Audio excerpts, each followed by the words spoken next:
UFL Mobile has officially entered the pitch with its global soft launch, and the mobile football community is asking one massive question. Can this new Cristiano Ronaldo-backed title actually dethrone eFootball Mobile, or is it just hype?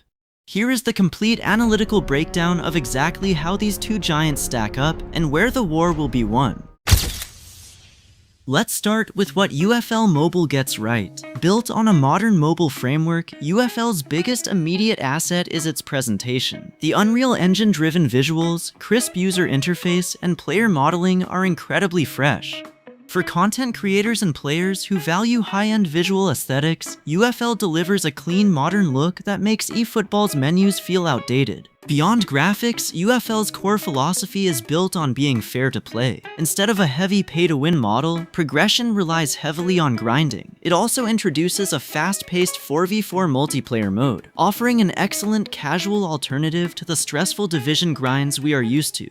It is a completely blank slate, meaning early adopters have a massive window to establish themselves before the meta fully hardens. But breaking eFootball's dominance is an uphill battle, and it comes down to two things: tactical depth and the established economy. First, the gameplay physics. eFootball's engine is incredibly mature. The granular control it gives you over specific tactical setups, like the exact positioning and movement triggers of a long ball counter, is unmatched. More importantly, eFootball excels at player profile distinction.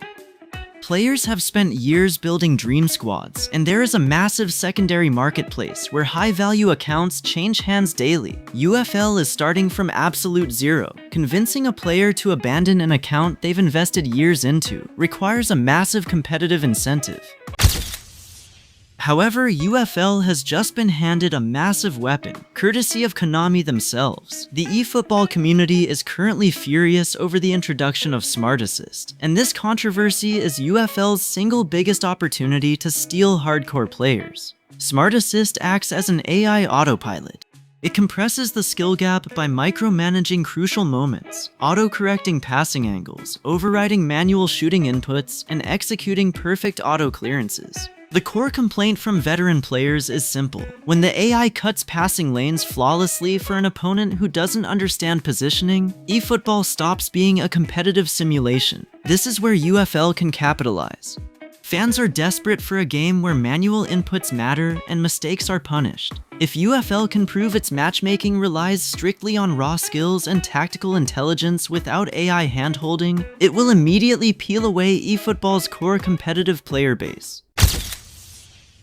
But Konami isn't sitting still. They know they are bleeding high-level players over the Smart Assist issue, and they just dropped a massive counter strategy. Konami confirmed that a dedicated Smart Assist filter is coming in the upcoming summer update, specifically targeting Divisions 1 through 3.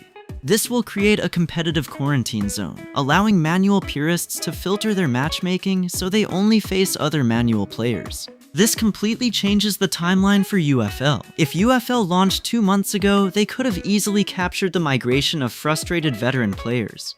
Now, with a filtered competitive mode on the horizon, UFL has a very narrow window to prove their gameplay loop is inherently superior before Konami fixes their biggest mistake.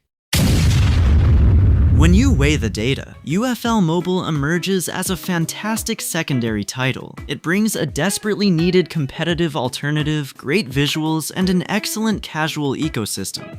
But for the hardcore tactician who lives for deep physics, specific player traits, and market value, eFootball remains the undisputed king. UFL won't kill eFootball, but it has officially forced Konami to start listening to its community, and that is a win for football gamers everywhere. Subscribe to support the channel. Thank you. Peace.